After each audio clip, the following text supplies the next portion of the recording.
here, and so is National Diversity Awareness Month. Today, we celebrate the impact of Asian Americans in the arts, starting with this must-see exhibit inside the Eli Klein Gallery.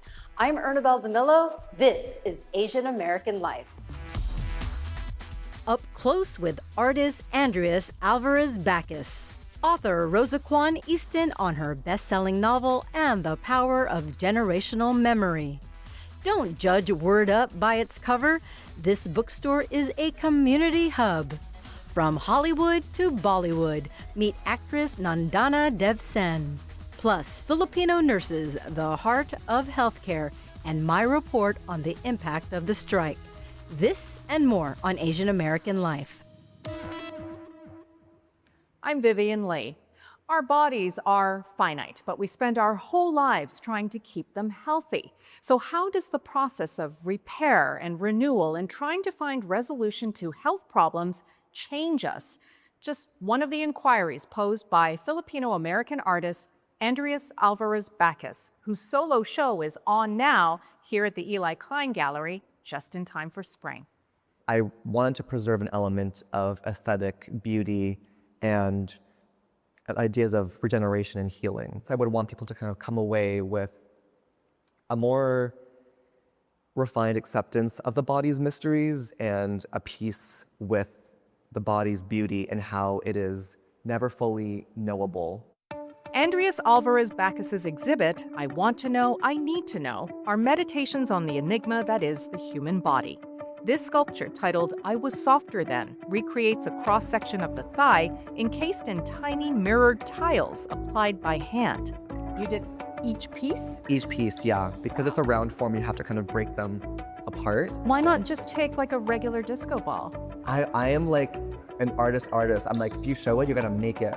And I was wondering, what would it be like to split it open to see what's inside? A big drive of the show was this primal desire to cut something open to better understand it, and then dealing with the productive confusion that comes with not getting any clarity. I often think about how pain and pleasure occupy the same space, same as, desire and disgust, fear and fetish. Fetish is examined through forniphilia, the fascination of using the human body as a piece of furniture. This half chair provides a seat to a replica of a dismembered part of the body we cannot show.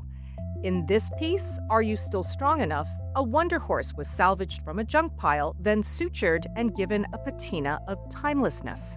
I often pull from domestic spaces, reclaiming objects that speak to the home or spaces of comfort and rest and leisure, to really think about how the built environment informs our sense of selfhood. Alvarez-Backus's body of work was inspired by his mother's recent illness. An organizational psychologist, she suffered a persistent brain fog last year. One day, she literally couldn't speak. She just could not verbalize. She couldn't make noises, basically. And so we had to call the ambulance.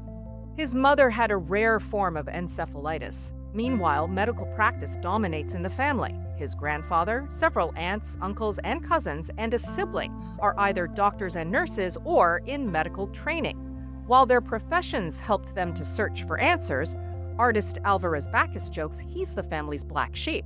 But as a creative, he processed his fear for his mom and his relief when she responded to treatment through his art.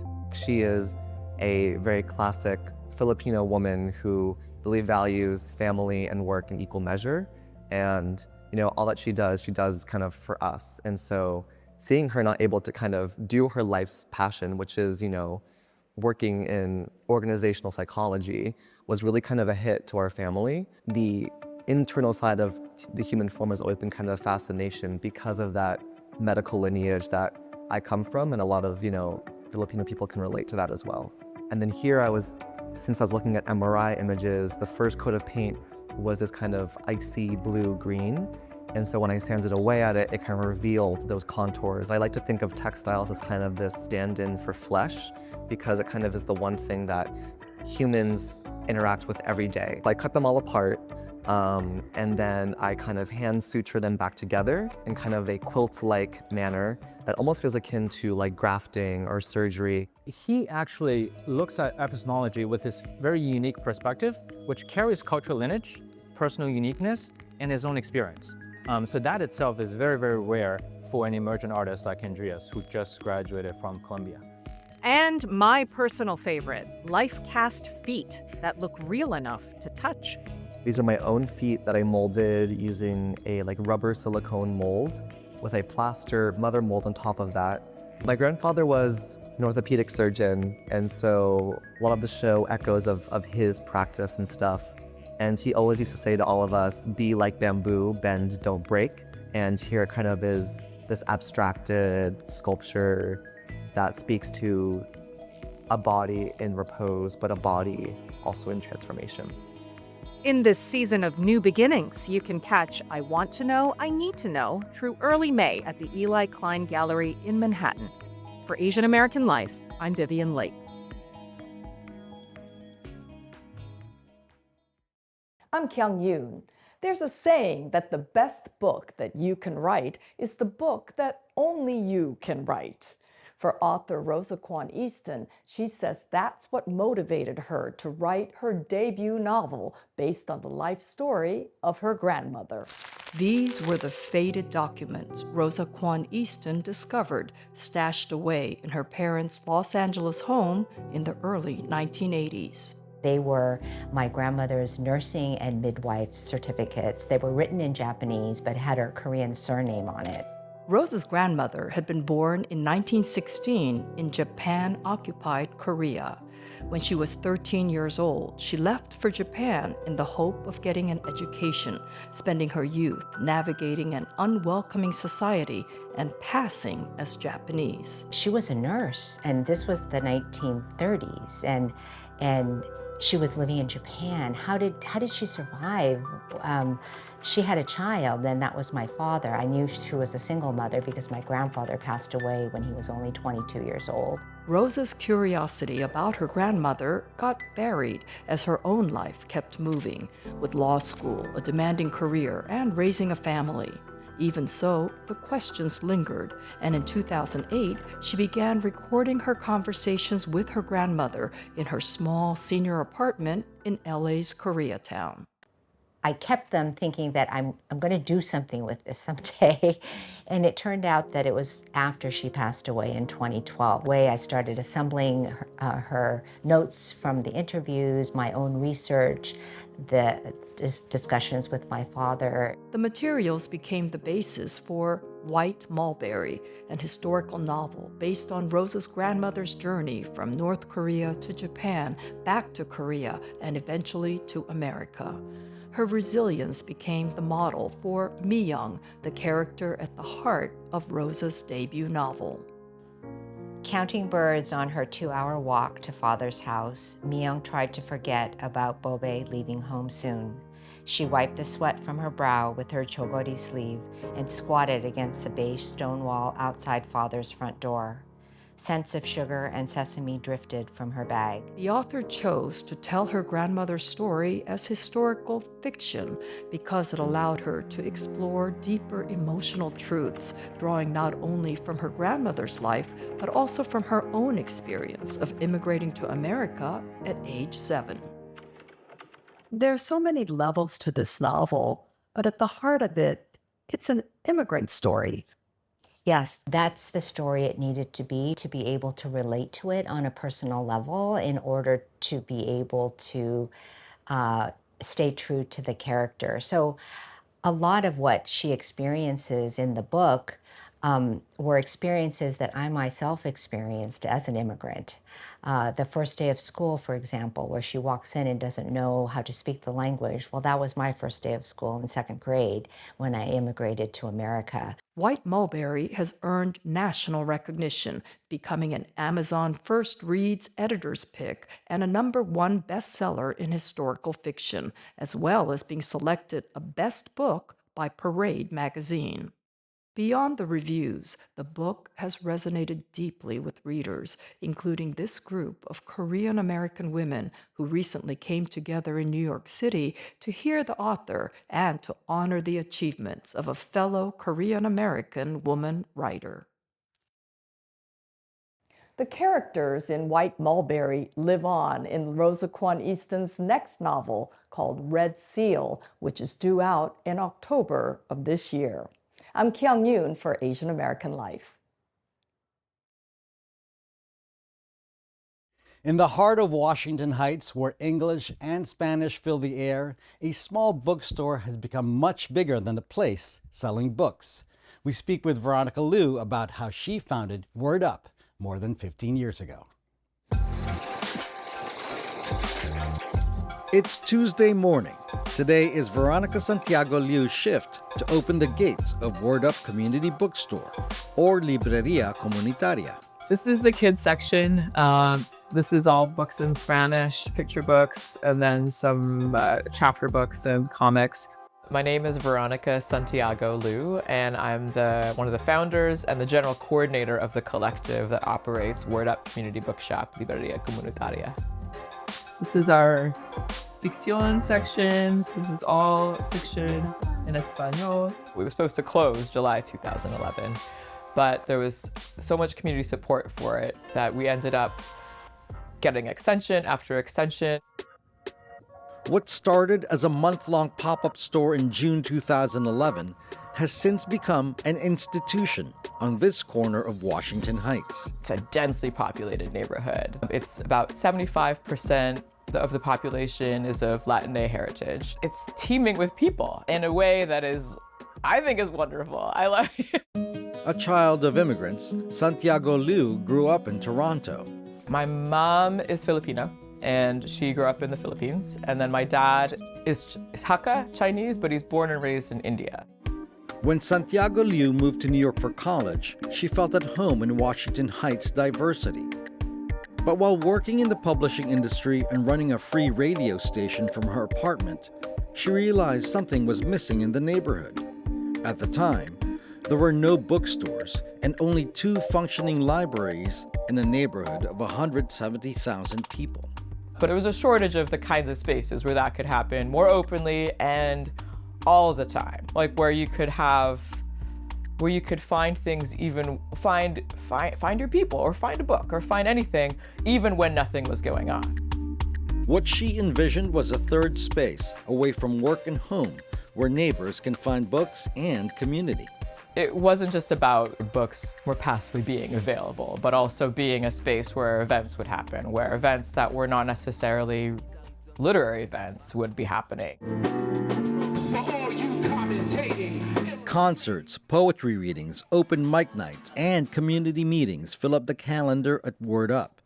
And their mission expanded during the pandemic, when it became a hub for the needs of the community. And what you really need right now is food. What you really need right now is a place to live that is distant, that you can actually follow all the kind of COVID guidelines. What you really need now is PPE. And what you need is like sort of all the support, the mental health support, the educational support. It couldn't be a singular thing. Word Up continues to run a food pantry at their storefront. But what truly sets Word Up apart is how it's run. This is like culture, history, politics, specifically African American, Latin American, Indigenous here. Instead of a traditional business model, Word Up is a not-for-profit organization run as a collective. Volunteers get discounts on books. The only way you can really do that is really to be building it with multiple people in the community. It means more voices and more complicated. But the result is a space where people feel heard by Santiago Liu and the volunteer book tenders. I've never been a bartender, but people talk about being at a bar where, everyone's just, sharing all of their woes. And I feel like that every day that I'm at Word Up behind the counter. Today, Word Up has 3 full-time staff and dozens of volunteers and members of the collective. They opened a second location for used books, and the collective is thinking ahead, imagining new spaces and multiple locations in Washington Heights. I think it signals that there's an attempt to be working in community. For Asian American Life, I'm Rainer Ramirez. From Hindi films to Hollywood, actress Nandana Dev Sen is a prolific artist whose body of work spans over 3 decades and includes more than 20 feature films. तुम जानते हो मैं सूरज डूबने के बाद नहीं रुक सकती. The creativity and passion of actress Nandana Dev Sen extends far beyond the silver screen. As an author and activist whose creative roots were firmly planted growing up in Calcutta, India, in an unconventional all-female household full of poets. Both my mother and my grandmother were kind of in the fringes as a widow and then a widow who had remarried, and then my mother as a divorced woman. It took them a while to make their place, find their voices as women, and both of them did it through their work. The daughter of acclaimed poet and writer Nabanita Dev Sen and Nobel laureate economist Amartya Sen, Nandana was eager to venture out on her own when she came to the U.S. to study literature at Harvard and then went on to study film at USC, where she stumbled into acting. Will you please stop this, Johnny? I quite accidentally got cast in a film by a leading art filmmaker in India. It's funny because I only agreed to do it thinking this is going to make me a better filmmaker because I'll be on a set. I was kind of dazzled by how challenging it was in an exciting way, and how it was teaching me a way to express myself which was very different from the way I had until then in my young life. That film, The Doll, was showcased at the Cannes Film Festival, and suddenly Dev Sen was an overnight success. The film, based on the work of a feminist Bengali writer, focused on freedom of expression, a theme that runs throughout much of the actress's work. The films that I chose were always films that had a kind of social political conscience. A conscience the artist has followed since she was a child playing on the streets of Calcutta. I would bring back my friends for dinner, and then the kids had to leave, and I knew some of them didn't have homes, and it really broke my heart. But that was the time that I decided that whenever I would become a mom, I would become a mom through adoption. And sure enough, Dev Sen adopted her daughter years later. The devoted mom and activist has spent much of her life working to protect children, as an ambassador for UNICEF and Save the Children, and now working with Room to Read, a child literacy nonprofit. I used to work with children who had been rescued from trafficking or the streets, and I used to do workshops with them, which were sort of theater and art, song and dance kind of workshops, as a part of their rehabilitation. And from that work, the activist expanded her own, becoming a children's book author, having published 6 books to date. She thought she knew acrobatics rather well, that she could juggle time with both hands, play with the now right next to the then. She would make both dance, she thought, fist to fist. And she would glide so smooth along the tightrope. She thought she could do absolutely anything at all. Only once in your life will the rope shiver. But perhaps Dev Sen's most cherished work has been translating her mom's Bengali poetry, a project she started shortly before her mom's passing. My mother had said time and again that poetry had always been her therapist, that poetry had saved her life again and again and again. And I knew that about her, I believed it, but I had never actually felt that in my own life in the way that I did when I was translating her poetry. A translation that was necessary since her mother intentionally wrote in Bengali to preserve the regional language in literature. There was a part of her that was always sad that meant that her poetry wouldn't reach a wide audience. This proud daughter is now filled with joy seeing her mother's poetry gracing New York's transit system in both Bengali and English as part of the city's Poetry in Motion program. As Nandana focuses on her upcoming project with Netflix, always with an eye towards social justice, she considers South Asian representation in Hollywood.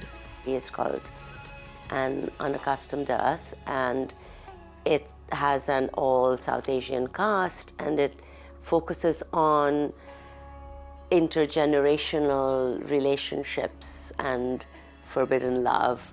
I think it's really important for these stories to be presented to a wide audience and for us as a world to understand that they're universal stories.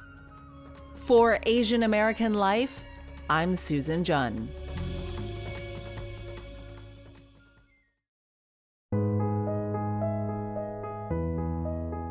In New York hospitals, it's common to hear Filipino in the hallways. For generations, Filipino nurses have been the backbone of America's healthcare system, caring for patients, often while carrying a family legacy of healing. What made you decide to pursue a career in nursing? Filipino mom. I mean, that's the first thing. But my aunts are nurses. My grandfather's brother was a doctor in the Philippines. And it's actually really natural. I thought that I wouldn't like nursing, but I actually love it. But this past January, that legacy turned into action. Krisha Daya, along with her colleague Andrea Telemac and nearly 15,000 nurses across New York, walked off the job to fight for something they say their patients desperately need: safe staffing and better patient care. And as you can see behind us, about 50 to 60 nurses are currently picketing behind us here at Mount Sinai West. They are currently chanting, "What do we want? Contracts. When do we want it now?" If we don't have enough staffing, we will just take as many patients because we can't say no, right? The hospital can't say no to patients, and the patients will still keep coming, and you will have to take care of them regardless. The walkout, the largest and longest nurses' strike in New York history, lasted 41 days. An estimated 1,000 Filipino nurses, a community central to New York's healthcare workforce, joined the picket line. In the Philippines, where many of the nurses began their journey, the story made headlines. We want protection against violence, workplace violence, nurse ratios. Really, those are the main ones.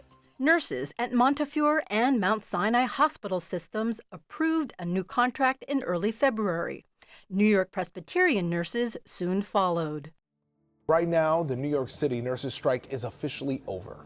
The new contract strengthens safe staffing rules, raises salaries by more than 12% over 3 years, and protects nurses' health benefits.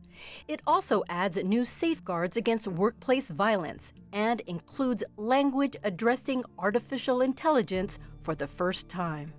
Union leaders say this walkout proved just how far nurses are willing to go to protect their patients. Their president saying in a statement, quote, "They're stronger and more united than ever."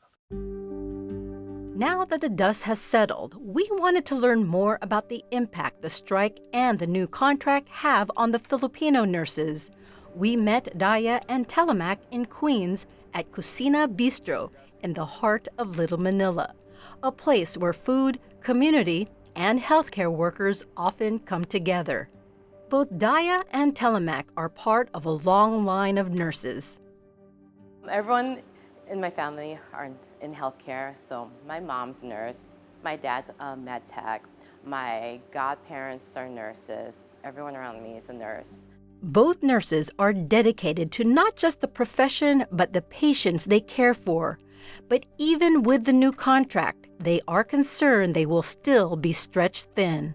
Ideally, when you become a nurse, you think that, oh, I will have time to care for these people. I can listen to them, listen to their concerns, instead of me running to the first room who's asking for pain medicine, the next room who's throwing up, and then the next room that I have like a rapid response to, or the next room all of a sudden has like sinus bradycardia on their telemetry. Like, who would you prioritize? And we think about that every time. Like, who do I go to first? While they're happy to be back on the job, the striking nurses say they were welcomed with new rules. Daya told us at Mount Sinai, nurses were asked to sign a new uniform policy, essentially banning red scrubs, the color of the nurses' union. We reached out to the Mount Sinai press office, but our emails were not returned. These nurses, meanwhile, are not backing down. When I studied in the Philippines, I knew and I saw how bad things were there. And then coming here to work in New York, things are better. I think for my generation and younger, we're more aware of our rights, of how bad things are and how they could be better, and we're not afraid to speak out. And after our interview, Telemac, even with a sprained ankle, headed to Albany with the union, continuing the fight for stronger laws to protect nurses and patients. She urges nurses to know their rights. For nurses need to advocate for themselves, and they need to continue to advocate for the patients, because we are the patient's advocates. So we do that by knowing the contract, knowing the policies that wherever we work, and it's our job. We took an oath to take care of them. People say, take politics out of nursing, but nursing is political. Healthcare is political, and we are in healthcare. So we have to advocate, and we have to be aware of what is going on, because whatever is going on will affect us and affect our patients and affect the future of healthcare. For Asian American Life, I'm Ernabel DeMillo.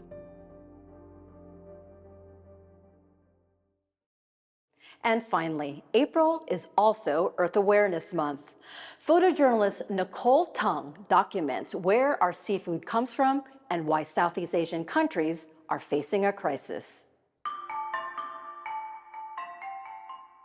We really need to be conscious of the choices we make as consumers, especially when it comes to consumption of animal products and seafood, because it is very difficult to sometimes to actually really know where our seafood comes from. So with all the different themes of this project, I tried to just focus on Thailand, the Philippines, and Indonesia. I can see in the corner of my eye the picture of this turtle in Thailand that had its 2 front flippers amputated because it was caught up in these ghost nets, which is nets that are left behind by fishermen and just kind of cast into the sea. And then it gets to be part of like this garbage patch, and the wildlife become entangled in these nets. And usually it's fishermen or divers who find them and bring them to this rehabilitation center. But these turtles will never be able to be released back into the wild because they can't survive there. So that's just kind of one of the impacts of fishing. And it's not just to blame the fishermen, it's to also examine our demand for it as consumers. We're just taking too much out of the ocean. And a lot of times there's a lot of bycatch, so that species that are not intentionally caught but become a part of the catch are thrown away or resold as well. And these are all things that we should just be more conscious of.